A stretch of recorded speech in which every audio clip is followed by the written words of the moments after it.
Hello friends, आइए इस video में हम लोग हिंदी साहित्य का इतिहास जो आचार्य रामचंद्र शुक्ल जी की बुक है इसके रीतिकाल के प्रकरण 2 को यहाँ पर देख लेते हैं। फ्रेंड्स, ये प्रकरण बहुत बड़ा था, इसलिए मैंने इसको 2 भाग में बनाने का सोचा है।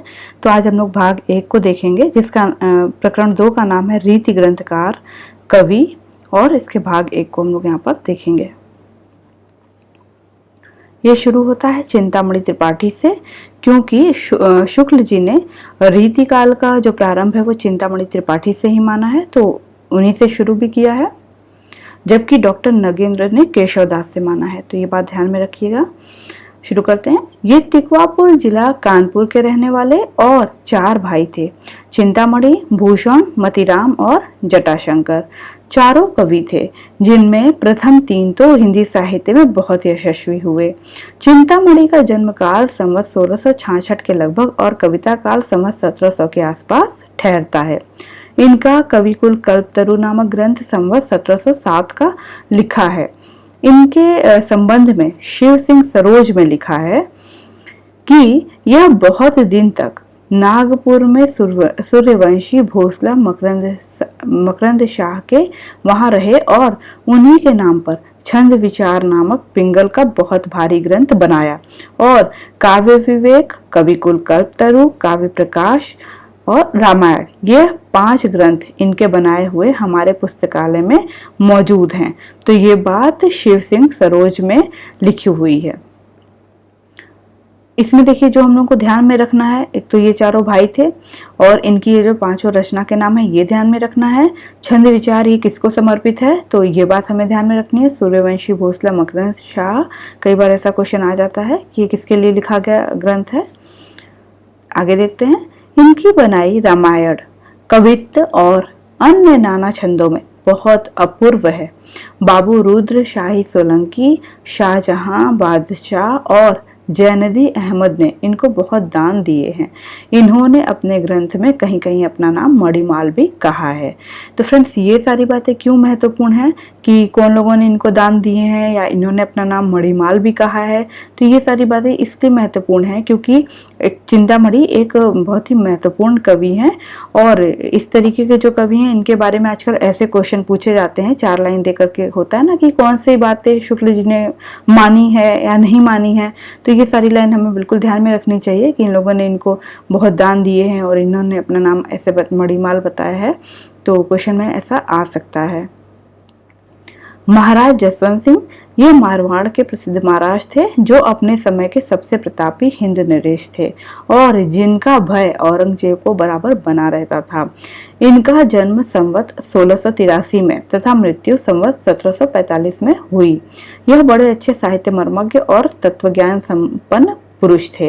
ये हिंदी साहित्य के प्रधान आचार्यों में माने जाते हैं और इनका भाषा भूषण ग्रंथ अलंकारों पर एक बहुत ही प्रचलित पाठ्य ग्रंथ रहा। तो ये लाइन तो अभी जल्दी एग्जाम में आई थी, पूछा गया था शुक्ल जी ने ये लाइन किसके संबंध में कही है, तो जसवंत सिंह के संबंध में ये लाइन थी। इस ग्रंथ को इन्होंने वास्तव में आचार्य के रूप में लिखा है, कवि के रूप में नहीं। इन्होंने स्वयं तो कई ग्रंथ लिखे ही, विद्वानों और कवियों से न जाने कितने ग्रंथ लिखवाए। तो ये लाइन ध्यान में रखनी है कि रीतिकाल में किसने और भी विद्वानों और कवियों से ग्रंथ लिखवाए थे, महाराज जसवंत सिंह ने। आगे है। रीतिकाल के भीतर जितने लक्षण ग्रंथ लिखने वाले हुए वे वास्तव में कवि थे और उन्होंने कविता करने के उद्देश्य से ही वे ग्रंथ लिखे थे, ना कि विषय प्रतिपादन की दृष्टि से। पर महाराज जसवंत सिंह जी इस नियम के अपवाद थे। ये आचार्य की हैसियत से हिंदी साहित्य क्षेत्र में आए, कवि की हैसियत से नहीं। उन्होंने अपना भाषा भूषण बिल्कुल चंद्रालोक की छाया पर बनाया। तो ये लाइन भी इंपॉर्टेंट है। ये आचार्य की हैसियत से हिंदी साहित्य क्षेत्र में आए, भाषा की कवि की हैसियत से नहीं। तो ये पूछा गया लाइन है। और उन्होंने अपना भाषा भूषण बिल्कुल चंद्रालोक के आधार पर बनाया और उसी की संक्षिप्त प्रणाली का अनुसरण किया। चंद्रालोक के आधार पर भाषा भूषण में प्रायः एक ही दोहे में लक्षण और उदाहरण दोनों रखे गए हैं। इससे विद्यार्थियों को अलंकार कंठ करने में बड़ा सुविधा हो गया और भाषा भूषण हिंदी काव्य रीति के अभ्यासियों के बीच वैसा ही सर्वप्रिय हुआ जैसा कि संस्कृत के विद्यार्थियों के बीच चंद्रालोक। भाषा भूषण बहुत छोटा सा ग्रंथ है। तो ये बात भी हमें ध्यान में रखनी है कि कौन सा ग्रंथ है जिसके कारण विद्यार्थियों को अलंकार याद करने में बहुत आसानी हो गई थी, तो वो भाषा भूषण है। जसवंत सिंह का, ये बात ध्यान में रखनी है। और किसके आधार पर ये बनाया है इन्होंने? चंद्रालोक, जो कि जयदेव की रचना है। आगे है, भाषा भूषण के अतिरिक्त जो और ग्रंथ इन्होंने लिखा है वह तत्व ज्ञान संबंधी है, जैसे अपरोक्ष सिद्धांत, अनुभव प्रकाश, आनंद विलास, सिद्धांत बोध, सिद्धांत सार, प्रबोध चंद्रोदय नाटक। प्रबोध चंद्रोदय नाटक भी कई बार पूछा जाता है। यह सब ग्रंथ भी पद में ही है, जिनसे पद रचना की पूरी निपुणता प्रकट होती है। पर साहित्य में जहां तक संबंध है, ये आचार्य या शिक्षक के रूप में ही हमारे सामने आते हैं। भाषा भूषण पर वंशीधर ने अलंकार रत्नाकर नाम की टीका तथा गुलाब कवि ने भूषण चंद्रिका नाम की टीका रची है।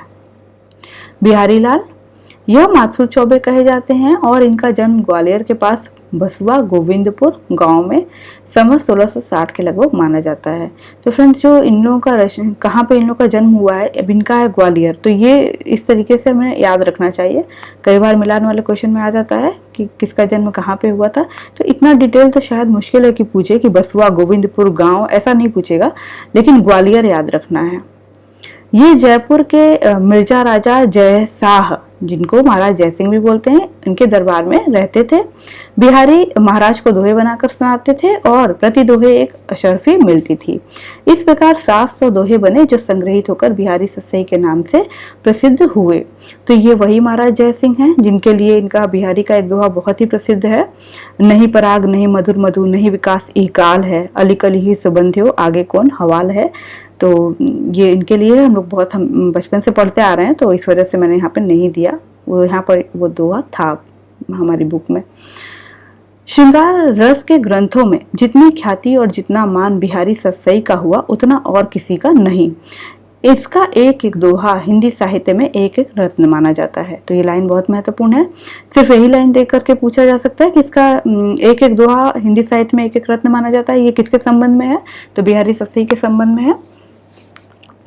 इसकी 50 टीकाएं रची गईं। पंडित अंबिका दत्त व्यास ने अपने बिहारी बिहार में सब दोहों के भावों को पल्लवित करके रोला छंद लगाए हैं। बिहारी का सबसे उत्तम और प्रमाणिक संस्करण बड़ी मार्मिक टीका के साथ थोड़े दिन हुए प्रसिद्ध साहित्य मर्मज्ञ और ब्रज भाषा के प्रधान आधुनिक कवि बाबू जगन्नाथ दास रत्नाकर ने निकाला। जितने श्रम और जितनी सावधानी से यह संपादित हुआ, आज तक हिंदी का और कोई ग्रंथ नहीं हुआ। तो एक बात यहाँ पर देखिए, इस पैराग्राफ में जो ध्यान रखना है ये है, ब्रज भाषा के प्रधान आधुनिक कवि बाबू जगन्नाथ दास रत्नाकर। तो ये भी एक क्वेश्चन बनता है कि ब्रज भाषा के आधुनिक कवि किसको माना जाता है? जो जगन्नाथ दास रत्नाकर को माना जाता है, और बिहारी की सबसे उत्तम टीका इन्होंने निकाली। बिहारी ने सतसई के अतिरिक्त और कोई ग्रंथ नहीं लिखा, यही एक ग्रंथ उनकी इतनी बड़ी कीर्ति का आधार है। यह बात साहित्य क्षेत्र में इस तथ्य की घोषणा कर रहा है कि किसी कवि का यश उसकी रचनाओं के परिमाण के हिसाब से नहीं होता, गुण के हिसाब से होता है। मुक्तक कविता में जो गुण होना चाहिए वह बिहारी के दोहों में अपने चरम उत्कर्ष को पहुंचा है, इसमें कोई संदेह नहीं। तो ये इंपॉर्टेंट लाइन है, आई हुई लाइन है एग्जाम में। मुक्तक काव्य में रस के ऐसे छींटे पड़ते हैं जिनसे हृदय कलियां थोड़ी देर के लिए खिल उठती हैं। यदि प्रबंध काव्य एक विस्तृत वनस्थली है तो मुक्तक एक चुना हुआ गुलदस्ता।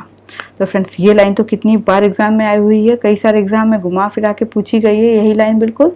तो इसको तो गिना भी नहीं जा सकता कितनी बार एग्जाम में ये आ चुकी है। लेकिन अब हमें क्या ध्यान में रखना है कि ये बिहारी के संबंध में बात करते समय उन्होंने ये लाइन लिखी है।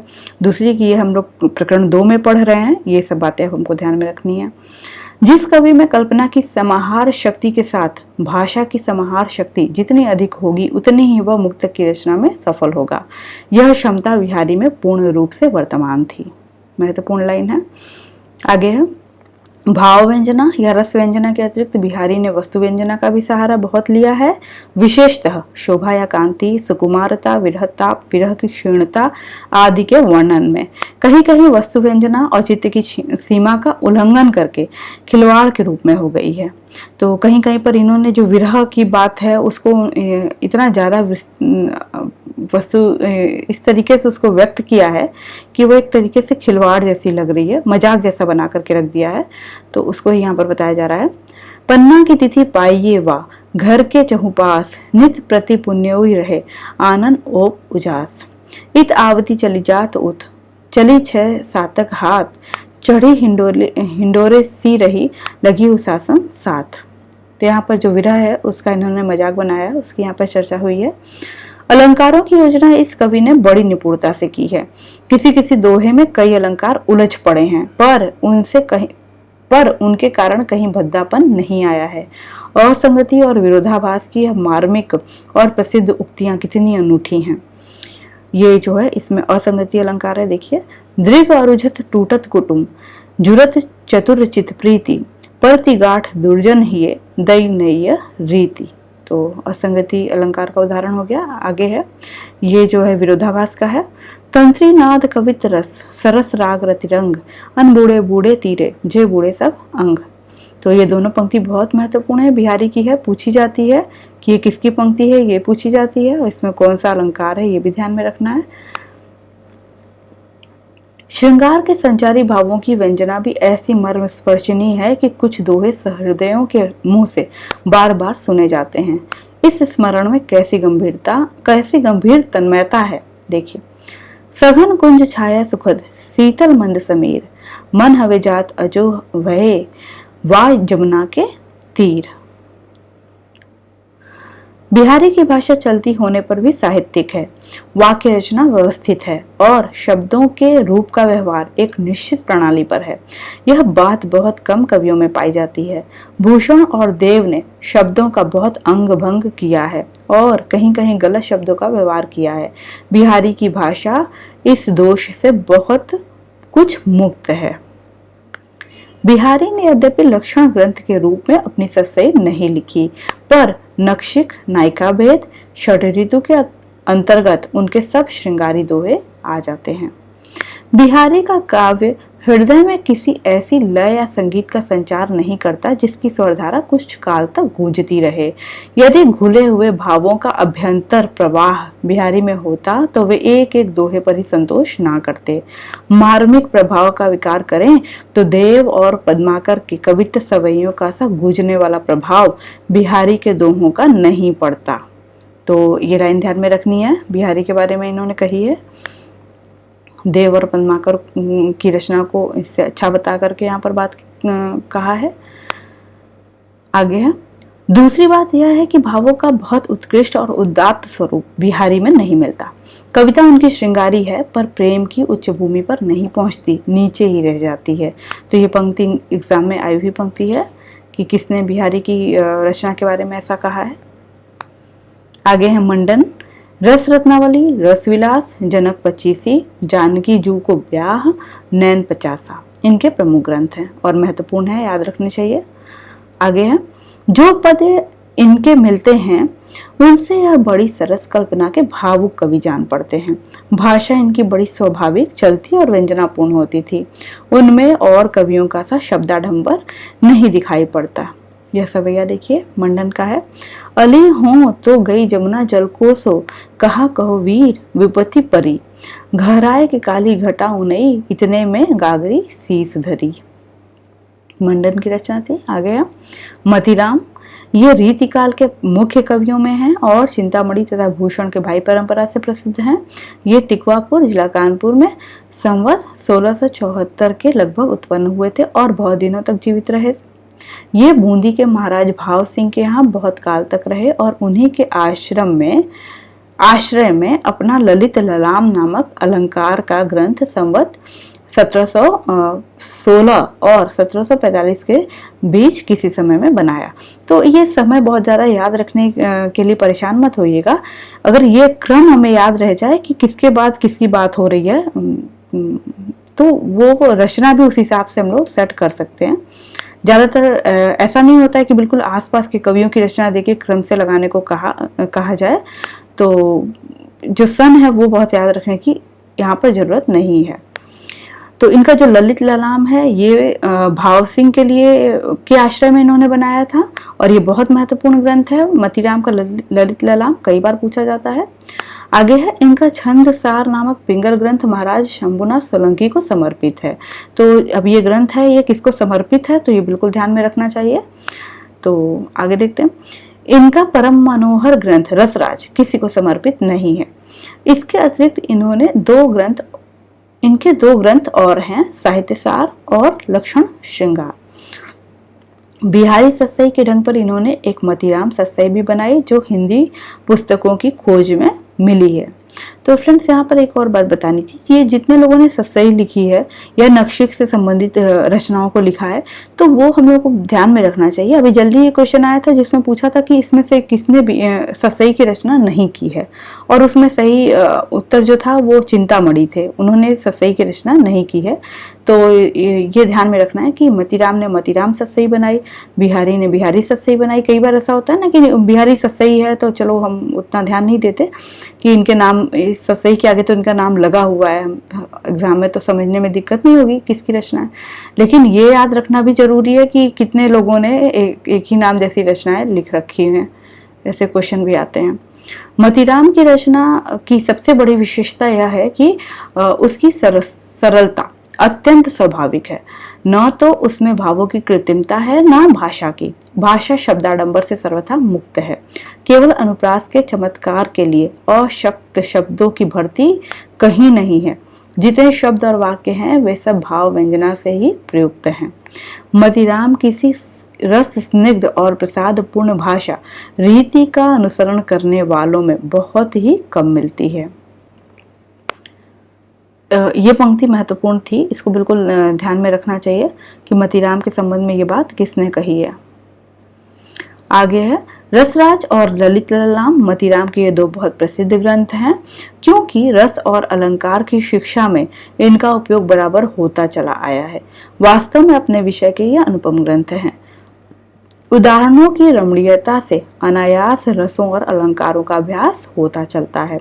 रसराज का तो कहना ही क्या। ललित ललाम में भी अलंकारों के उदाहरण बहुत सरस और स्पष्ट हैं।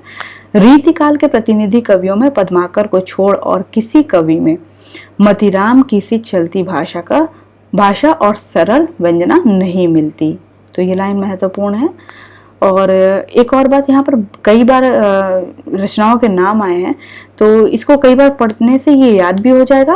और दूसरी चीज क्या है कि जिन रचनाओं की बार बार चर्चा हो रही है, रसराज है, ललित ललाम है, तो यही इम्पोर्टेंट होते हैं। जिसकी बहुत ज्यादा तारीफ लेखकों ने कर दी है तो वही एग्जाम में बार बार रिपीट होकर के पूछे जाते हैं। देखिए यहाँ पर इनका एक दोहा देखिए। कुंदन को रंग फीको लगे, झलके अति अंगनी चारों गोराई, आखिर में अलसानी, चितौन में मंजू विलासन की सरसाई। आगे आते हैं। भूषण वीर रस के ये प्रसिद्ध कवि चिंतामणि और मतीराम के भाई थे। इनका जन्मकाल संवत 1670 है। चित्रकूट के सोलंकी राजा रुद्र ने इन्हें कवि भूषण की उपाधि दी थी, तभी से ये भूषण के नाम से प्रसिद्ध हो गए। इनका असली नाम क्या है इसका पता नहीं। ये कई राजाओं के यहाँ रहे।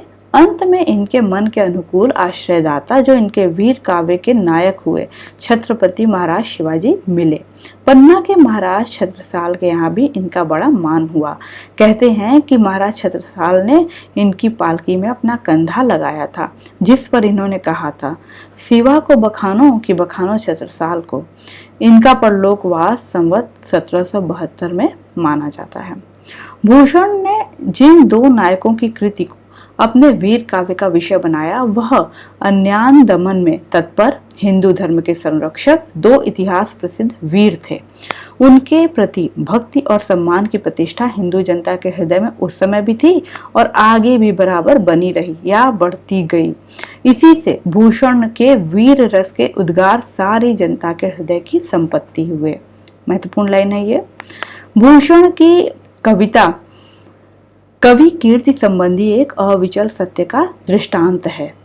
जिसकी रचना को जनता का हृदय स्वीकार करेगा उस कवि की कीर्ति तब तक बराबर बनी रहेगी जब तक स्वीकृति बनी रहेगी। शिवाजी और छत्रसाल की वीरता के वर्णनों का कोई कवियों की झूठी खुशामद नहीं कह सकता। वे आश्रयदाताओं की प्रशंसा की प्रथा के अनुसरण मात्र नहीं हैं। दो वीरों का जिस उत्साह के साथ सारे हिंदू जनता स्मरण करती है उसी की व्यंजना भूषण ने की है। वे हिंदू जाति के प्रतिनिधि कवि हैं। तो हिंदू जाति का प्रतिनिधि कवि शुक्ल जी किसको मान रहे हैं यहाँ पर, रीतिकाल में भूषण को मान रहे हैं। और दूसरी बात ये यहाँ पर ये भी बता रहे हैं कि जो शिवाजी हैं और छत्रसाल हैं, इनकी जो इन्होंने वीरता का वर्णन किया है, ये कोई झूठी खुशामद नहीं है।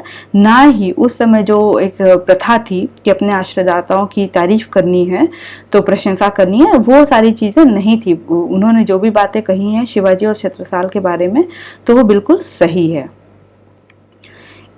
इनके शिवराज भूषण, शिवा बावनी और छत्रसाल दशक ये ग्रंथ ही मिलते हैं। इसके अतिरिक्त 3 ग्रंथ और कहे जाते हैं, भूषण उल्लास, दूषण उल्लास, भूषण हजारा। मैंने ये तीनों याद रखना चाहिए, शिवराज भूषण, शिवा बावनी और छत्रसाल, ये छत्रसाल दशक, ये तीनों याद रखना चाहिए। पूछा जाता है भूषण हजारा भी इम्पोर्टेंट है, लेकिन चूंकि इसमें नाम है तो पता ही चल जा रहा है कि इनका है। भूषण वीर रस के ही कवि थे। इधर इनके 2-4 कवित्व श्रृंगार के भी मिले हैं, पर वे गिनती के योग्य नहीं हैं। रीतिकाल के कवि होने के कारण भूषण ने अपना प्रधान ग्रंथ शिवराज भूषण अलंकार के ग्रंथ के रूप में बनाया, पर रीति ग्रंथ की दृष्टि से, अलंकार निरूपण के विचार से यह उत्तम ग्रंथ नहीं कहा जा सकता। तो देखिए इसमें जो बात ध्यान में रखनी है कि भूषण जो है वीर रस के कवि हैं, ये बिल्कुल महत्वपूर्ण है, एग्जाम में कई बार क्वेश्चन के रूप में आया हुआ है। और दूसरा इनका जो शिवराज भूषण है वो एक अलंकार का ग्रंथ है, ये बात ध्यान में रखनी है। आगे है, भूषण की भाषा में ओज की मात्रा तो पूरी है, पर वह अधिकतर अव्यवस्थित है, व्याकरण का उल्लंघन प्रायः है और वाक्य रचना भी कहीं कहीं गड़बड़ है। इसके अतिरिक्त शब्दों के रूप भी बहुत बिगाड़े गए हैं और कहीं कहीं बिल्कुल गड़ंत के शब्द रखे गए हैं। पर जो कवित्व इन दोनों से मुक्त हैं वे बड़े ही सशक्त और प्रभावशाली हैं।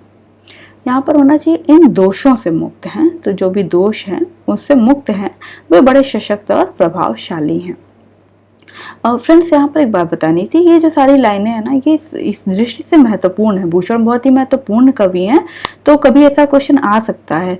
चूंकि सबको पता है कि ये बहुत अच्छे वीर रस के कवि हैं, तो उनके बारे में ऐसी बातें कि इनकी वाक्य रचना कहीं कहीं गड़बड़ है और शब्द बिगाड़े गए हैं, तो ये सारी बातें बिल्कुल हमें ध्यान में रखनी चाहिए। कई बार एग्जाम में आता है तो कन्फ्यूजन होता है कि ऐसा बात होगा क्या, ऐसा शुक्ल जी ने लिखा है क्या, या किसी ने भी इनके बारे में लिखा है क्या कि इनकी रचना गड़बड़ है। तो ये सारी बात बिल्कुल ध्यान में रखनी चाहिए कि ऐसा लिखा गया है इनके बारे में।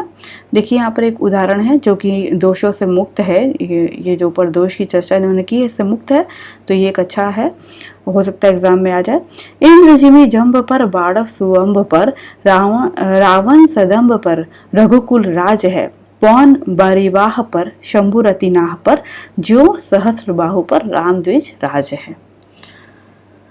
आगे एक और है, चकित चकिता चौकी चौकी उठे बार बार, दिल्ली दहसती चिते चाही करशती है, बिलखी बदन बिलखत विजयपुर पति, फिरत फिरंगिनी की नारी फरकती है। ये दोनों भूषण की रचना थी। आगे देखते हैं, कुलपति मिश्र ये आगरा के रहने वाले माथुर चौबे थे और महाकवि बिहारी के भांजे प्रसिद्ध हैं। कुलपति जी जयपुर के महाराज जय सिंह जो कि बिहारी के आश्रयदाता थे, उनके पुत्र महाराज राम सिंह के दरबारी कवि थे, दरबार में रहते थे। इनके रस रहस्य का रचनाकाल संवत 1727 है। तो कुलपति मिश्र का रस रहस्य बहुत महत्वपूर्ण है, कई बार एग्जाम में आ चुका है। अब तक इनका यही ग्रंथ प्रसिद्ध और प्रकाशित है, पर खोज में इनके कुछ और ग्रंथ भी मिले हैं। द्रोण पर्व है, युक्ति तरंगिणी है, नक्षिक संग्राम सार है, रस रहस्य है। तो इस वजह से इनका जो कविता काल है वो 1724 और 1743 के बीच ठहरता है। तो फ्रेंड्स इनका जो रचना है ये एक रस रहस्य बहुत बार पूछा जाता है, द्रोण पर्व पूछा जाता है और ये संग्राम सार कई बार पूछा जाता है। तो बस एक युक्ति तरंगिणी रह गया, इसको भी याद रखना चाहिए। आगे है, रीतिकाल के कवियों में ये संस्कृत के अच्छे विद्वान थे, तो ये बात भी ध्यान रखना चाहिए कि रीतिकाल में कौन है जो संस्कृत के अच्छे विद्वान हैं। इनका रस रहस्य मम्मट के काव्य प्रकाश का छाया अनुवाद है। ठीक है, सुखदेव मिश्र हैं अगले। सुप्रसिद्ध पंडित महावीर प्रसाद द्विवेदी ने इनका एक अच्छा जीवन वृत्त सरस्वती पत्रिका में लिखा था। सुखदेव मिश्र का जन्म स्थान कंपिला था, जिसका वर्णन इन्होंने अपने वृत्त विचार में किया। इनका कविता काल संवत 1720 से 1760 तक माना जा सकता है। इनके 7 ग्रंथों का पता अभी तक चला है: वृत्त विचार, छंद विचार, फाजिल अली प्रकाश, रसार्णव, श्रृंगार लता, अध्यात्म प्रकाश और दशरथ राय। सारे महत्वपूर्ण हैं। वृत्त विचार तो कई बार आ भी चुका है। आगे है, अध्यात्म प्रकाश में कवि ने ब्रह्म ज्ञान संबंधी बातें कही हैं, जिससे यह जनश्रुति पुष्ट होती है कि वे एक निष्पृह विरक्त साधु के रूप में रहते थे। राजा राज सिंह गौड़ ने इन्हें कविराज की उपाधि दी थी। वास्तव में ये बहुत प्रौढ़ कवि थे और आचार्यत्व भी इनमें पूरा था। छंद शास्त्र पर इनका सा विशद निरूपण और किसी कवि ने नहीं किया। ये जैसे पंडित थे वैसे ही काव्य कला में भी निपुण थे। फाजिल अली प्रकाश और रसार्णव दोनों में श्रृंगार रस के उदाहरण बहुत सुंदर हैं। अगले हैं नेवाज। ये अंतर्वेद के रहने वाले ब्राह्मण थे और संवत 1737 के लगभग वर्तमान थे। इनके शकुंतला नाटक का निर्माण काल 1737 ही है। इन्होंने शकुंतला नाटक का आख्यान दोहा, चौपाई, सवैया आदि ग्रंथों में लिखा। भाषा इनकी बहुत परिमार्जित, व्यवस्थित और भावप्रयुक्त है। इनके अच्छे श्रृंगारिक कवि होने में संदेह नहीं है। तो फ्रेंड्स, इतनी बातें नहीं, बस ये याद रखना है कि नेवाज का है शकुंतला नाटक, इतना ही पूछा जाता है इनके बारे में। आगे हैं देव। ये इटावा के रहने वाले सनाढ़ ब्राह्मण थे। इनका पूरा नाम देवदत्त था। भाव विलास का रचनाकाल इन्होंने 1746 में दिया है और उस ग्रंथ निर्माण के समय अपनी अवस्था 16 वर्ष ही कही है। इस हिसाब से इनका जन्म संवत 1730 निश्चित होता है। इन्होंने अपने अष्टयाम और भाव विलास को औरंगजेब के बड़े पुत्र आजम शाह को सुनाया था, जो हिंदी कविता के प्रेमी थे। इनके पीछे इन्होंने भवानी दत्त वैश्य के नाम पर भवानी विलास और कुशल सिंह के नाम पर कुशल विलास की रचना की। राजा उद्योग सिंह व्यास के लिए प्रेमचंद्रिका बनाई। इसके उपरांत ये बराबर अनेक प्रदेशों में भ्रमण करते रहे। इस यात्रा के अनुभव का इन्होंने जाति विलास नामक ग्रंथ में कुछ उपयोग किया। इस ग्रंथ में भिन्न भिन्न जातियों और विभिन्न प्रदेशों की स्त्रियों का वर्णन है। तो ये बात बिल्कुल ध्यान में रखनी है कि जाति विलास एक तो देव की रचना है, दूसरा इसमें इन्होंने भिन्न भिन्न जातियों और प्रदेशों की स्त्रियों का वर्णन किया है। इतने पर्यटन के उपरांत जान पड़ता है कि एक अच्छे आश्रयदाता राजा मोतीलाल मिले, जिनके नाम पर संवत 1783 में इन्होंने रसविलास नामक ग्रंथ बनाया। रीति काल के प्रतिनिधि कवियों में शायद सबसे अधिक ग्रंथ रचना देव की है। कोई इनकी रची पुस्तकों की संख्या 52 और कोई 72 तक बतलाते हैं। कुछ रचना देखिए इनकी: भाव विलास, अष्टयाम, भवानी विलास, सुजान विनोद, प्रेम तरंग, राग रत्नाकर, कुशल विलास, देवचरित, प्रेमचंद्रिका, जाति विलास, रस विलास, काव्य रसायन या शब्द रसायन, सुख सागर तरंग, वृक्ष विलास, पावस विलास, ब्रह्म दर्शन पचीसी, तत्व दर्शन पचीसी, आत्मदर्शन पचीसी, जग दर्शन पचीसी, रसानंद लहरी, प्रेम दीपिका, नक्शिक, प्रेम दर्शन। तो फ्रेंड्स, ये इतनी सारी रचनाओं को देख करके परेशान होने की जरूरत नहीं है।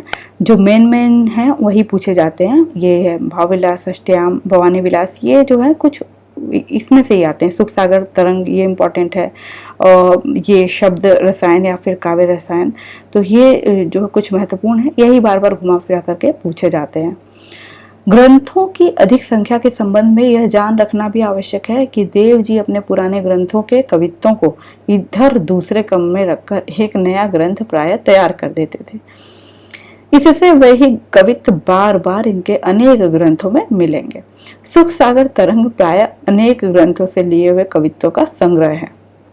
राग रत्नाकर में राग रागिनी के स्वरूप का वर्णन है। अष्टयाम तो रात दिन के भोग विलास की दिनचर्या है, जो मानो उस काल के अकर्मण्य और विलासी राजाओं के सामने कालयापन विधि का ब्यौरा पेश करने के लिए बनी थी।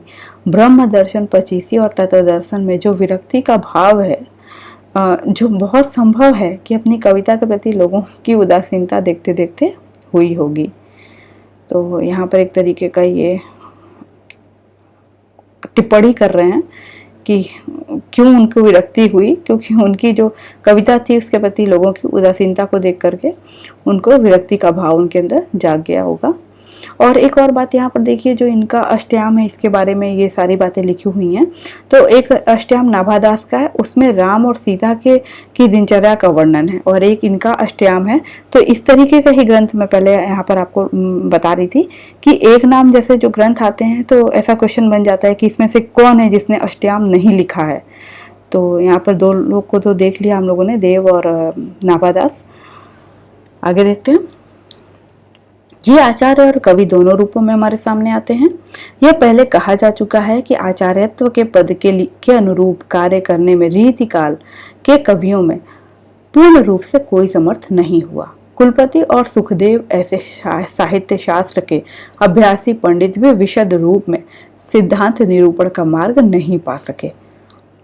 बात यह थी कि एक तो ब्रज भाषा का विकास काव्योपयोगी रूप में ही हुआ, विचार पद्धति के उत्कर्ष साधन के योग्य वह न हो पाई। दूसरे, उस समय पद्य में ही लिखने की परिपाटी थी, अतः आचार्य के रूप में देव को भी कोई विशेष स्थान नहीं दिया जा सकता। ठीक है, ये बातें हम लोगों ने अपने पिछले प्रकरण में पढ़ी थी कि रीतिकाल में कोई भी ऐसा नहीं है जिसको ये आचार्य की पदवी दे सके। तो इसको यहाँ पर चूंकि इन्होंने ये लाइन लिखी है कि ये आचार्य और कवि दोनों रूपों में हमारे सामने आते हैं, इसलिए इसको यहाँ पर क्लियर किया है कि अंत में ये बात कह दिया है कि आचार्य के रूप में भी देव को कोई विशेष स्थान नहीं दिया जा सकता है। ठीक है, आगे है देव की एक पंक्ति जो एग्जाम में कई बार आती है, वो मैंने यहाँ पे दे दी है। अभिधा उत्तम काव्य है, मध्य लक्षणा लीन, अधम व्यंजना रस विरस, उलटी कहत नवीन। तो ये पंक्ति दे करके कई बार पूछा जाता है कि ये किसकी पंक्ति है, तो याद रखिएगा देव की पंक्ति है। आगे है, इनका सा अर्थ सौष्ठव और नवोन्मेष बिरले ही कवियों में मिलता है। रीतिकाल के कवियों में ये बड़े ही प्रगल्भ और प्रतिभा संपन्न कवि थे, इसमें संदेह नहीं। इस काल के बड़े कवियों में इनका विशेष गौरव का स्थान है। आगे हैं श्रीधर या मुरलीधर, तो इनके बारे में सिर्फ इनकी जंगनामा नाम की पुस्तक है, यही महत्वपूर्ण है। आगे हैं सुरति मिश्र, इन्होंने अलंकार माला संवत 1766 में और बिहारी सत्सई की अमर चंद्रिका टीका संवत 1794 में लिखी। अतः इनका कविता काल विक्रम की 18वीं शताब्दी का अंतिम चरण माना जा सकता है। इन्होंने बिहारी सत्सई, कवि प्रिया और रसिक प्रिया पर विस्तृत टीकाएं लिखी, जिससे इनके साहित्य ज्ञान और मार्मिकता का अच्छा परिचय मिलता है। इन्होंने निम्नलिखित रीति ग्रंथ रचे हैं: अलंकार माला, रस रत्नमाला, रस सरस, ग्राहक चंद्रिका, नक्षिक, काव्य सिद्धांत, रस रत्नाकर। नक्षिक का एक यहाँ पर उदाहरण देखिए। तेरे ये कपोल बोल अति ही रसाल, मन जिन्हि सदाई उपमा विचारियत है, कौन समान जाहि कीजय उपमान, अरु बापुरे मधुकन की देह जारियत है। तो ये इनकी पंक्ति थी। आगे है कविंद्र, तो कविंद्र के बारे में बस केवल इनकी जो रचनाएं हैं वही महत्वपूर्ण है। रस चंद्रोदय, विनोद चंद्रिका और जोग लीला, कविंद्र की ये रचना है, बस इतना ही याद रखना है। आगे हैं श्रीपति, इन्होंने संवत 1777 में काव्य सरोज नामक रीति ग्रंथ बनाया। इसके अतिरिक्त इन्होंने निम्नलिखित ग्रंथ और भी लिखे हैं: कवि कल्पद्रुम, रस सागर, अनुप्रास विनोद, विक्रम विलास, सरोज कलिका और अलंकार गंगा। श्रीपति ने काव्य के सब अंगों का निरूपण विशद रीति से किया है। काव्य सरोज बहुत ही प्रौढ़ ग्रंथ है। काव्य अंगों का निरूपण जिस स्पष्टता के साथ इन्होंने किया है, उससे इनकी स्वच्छ बुद्धि का परिचय मिलता है। आगे हैं रसिक सुमति, ये ईश्वरदास के पुत्र थे और सन 1785 में वर्तमान थे। इन्होंने अलंकार चंद्रोदय नामक एक अलंकार ग्रंथ बनाया। तो रसिक सुमति के बारे में यही इनकी जो रचना है यही महत्वपूर्ण है। बस आगे हैं भिखारी दास, बहुत ही महत्वपूर्ण है भिखारी दास। तो ये प्रतापगढ़ के पास ट्योंगा गांव के रहने वाले श्रीवास्तव कायस्थ थे। दास जी ने निम्नलिखित ग्रंथ लिखे हैं, देखिए इनके जो ग्रंथ हैं भिखारी दास के: नाम प्रकाश कोश, रस सारांश, ये बहुत महत्वपूर्ण है, छंदार्णव पिंगल, काव्य निर्णय, श्रृंगार निर्णय, विष्णु पुराण भाषा, छंद प्रकाश, शतरंज शतिका, अमर प्रकाश। तो सारे ही महत्वपूर्ण हैं इनके। काव्य अंगों के निरूपण में दास जी को सर्वप्रथम स्थान दिया जाता है, क्योंकि इन्होंने छंद, रस, अलंकार, रीति, गुण, दोष, शब्द शक्ति आदि सब विषयों का औरों से विस्तृत प्रतिपादन किया है। इनकी विषय प्रतिपादन शैली उत्तम है और आलोचन शक्ति भी इनमें कुछ पाई जाती है। जैसे हिंदी काव्य क्षेत्र में इन्हें परकिया के प्रेम की प्रचुरता दिखाई पड़ी, जो रस की दृष्टि से रसभाव के अंतर्गत आता है। बहुत से स्थलों पर तो राधा कृष्ण का नाम आने से देव काव्य का आरोप हो जाता है और दोष का कुछ परिहार हो जाता है, पर सर्वत्र ऐसा नहीं होता। इससे दास जी ने स्वकीय का लक्षण ही कुछ अधिक व्यापक करना चाहा और कहा, श्री मानन के भवन में भोग्य भामिनी और तिन्हों को सुकियाह में गणेक सुकवि सिरमौर। तो ये पंक्ति तो कई बार एग्जाम में आई हुई है, पूछा जाता है कि ये किसकी पंक्ति है, तो ये भिखारी दास की पंक्ति है। और फ्रेंड्स एक और बात देखिए जो ध्यान में रखने वाली है वो ये है, यहाँ पर लिखा हुआ है कि इनकी जो आलोचन शक्ति भी इनमें कुछ थी। तो आलोचना की बात हो रही है किस समय में, रीति काल के समय में बात हो रही है, जबकि आलोचना वगैरह की शुरुआत अगर देखी जाए तो भारतेंदु के समय से हुई है सही तरीके से, जिसमें 1883 में भारतेंदु की एक पुस्तक आई थी नाटक नाम की, तो उसमें वो था। और उसके बाद से सच्ची समालोचना नाम से बालकृष्ण भट्ट ने जो लिखा है आलोचना की एक पुस्तक है, तो उस समय से सही तरीके से। लेकिन यहाँ पर आलोचन शक्ति की बात हो रही है, तो इसको डॉक्टर नगेंद्र की जो पुस्तक है हिंदी साहित्य का इतिहास, उसमें उन्होंने बहुत अच्छे तरीके से बताया है कि रीति काल में अगर ये प्रश्न बनता है कि रीति काल में कौन है जिनमें आलोचना की शक्ति थी, तो वो भिखारी दास हैं। और ये बात इनमें थी, तो ये आगे के जो कवि थे, आगे के जो लेखक थे, उनके लिए इन्होंने मार्ग प्रशस्त किया कि किस तरीके से आलोचना की जानी चाहिए, या ये भी एक पद्धति है हिंदी में रचना करने की, ये भी एक शैली है। तो इसकी शुरुआत यहाँ से भिखारी दास ने की थी। आगे है, दास जी औरों के समान वस्तुतः कवि के रूप में ही हमारे सामने आते हैं। दास जी ने साहित्यिक और परिमार्जित भाषा का व्यवहार किया है। श्रृंगार ही उस समय का मुख्य विषय रहा है। इन्होंने भी उसका वर्णन विस्तार देव की तरह बढ़ाया है। देव ने भिन्न भिन्न देशों और जातियों की स्त्रियों के वर्णन के लिए जाति विलास लिखा, जिसमें नाइन धोबिन सब आ गई, पर दास जी ने रसाभाव के डर से या मर्यादा के ध्यान से इनको आलम्बन के रूप में न रखकर दूधी के रूप में रखा। इनके रस सारांश में नाइन, धोबिन, कुमारें, बरेन सब प्रकार की दूतियां मौजूद हैं। इनमें देव की अपेक्षा अधिक रस विवेक था। इनका श्रृंगार निर्णय अपने ढंग का अनूठा काव्य है। उदाहरण मनोहर और सरस है। भाषा में शब्दाडंबर नहीं है। जिस बात को जिस ढंग से चाहे वह ढंग बहुत विलक्षण ना हो कहना चाहते थे, उस बात को उसी ढंग से कहने की पूरी सामर्थ्य इनमें थी। दास जी ऊंचे दर्जे के कवि थे। तो फ्रेंड्स ये लाइन महत्वपूर्ण है कि जिस बात को जिस ढंग से, चाहे वह ढंग बहुत विलक्षण ना हो, कहना चाहते थे, उस बात को उसी ढंग से कहने की पूरी सामर्थ्य इनमें थी। तो ये लाइन आकर के दे करके पूछा गया था एक बार क्वेश्चन में कि ये किसके बारे में ये बात कही है, तो भिखारी दास के विषय में कही गई है, शुक्ल जी ने कही है। आगे हैं भूपति राजा गुरुदत्त सिंह इनका नाम है, और इनका जो सत्सई है कंठा भूषण है और रस रत्नाकर है। तो इनके बारे में बस इतना ही। यहाँ पर हमारा भाग एक, रीतिकाल का भाग एक समाप्त हो जाता है प्रकरण 2 का। दूसरे भाग में कुछ और जो कवि रह गए हैं उनको हम लोग पूरा करेंगे। सुनने के लिए धन्यवाद।